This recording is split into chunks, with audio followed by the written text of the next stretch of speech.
Hello, fourth grade. Today we're going to draw this resting eagle. This is easier to draw than a flying eagle. So we start off with a bell shape for the head. And I'm going to put some zigzags down at the bottom of the bell. I'm going to put an eye right in the center top.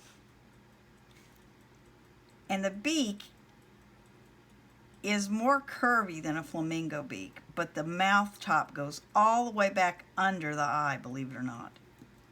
And that's real unusual and characteristic of the bald eagle.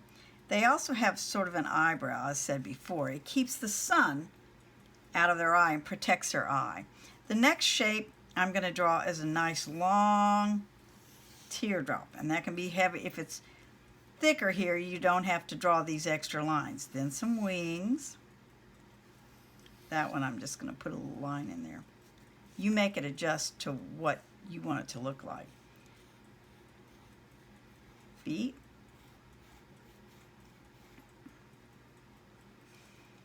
The tail on a resting eagle is rounder. It's like a fan that hadn't been opened.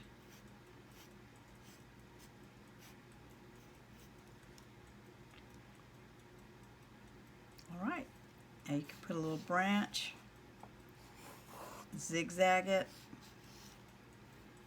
Remember, the branch starts out thicker here and gets narrower and narrower as it goes up. And pretty soon it just disappears almost into a tiny little twig. Now, you can erase your working lines. And you can make a print of this on a printing machine and do a whole lot of different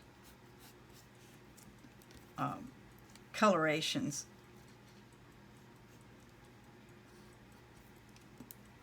But they're not actually black. A lot of people think this is black. It's Van Dyke brown.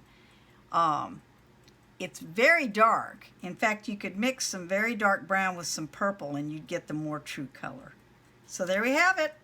If you want to put a little bark, you can do these little ziggy-zaggy lines like we've done in class. Just gives it that effect. There you have it, a resting bald eagle. All right, y'all have fun. I hope you learned to draw a bald eagle.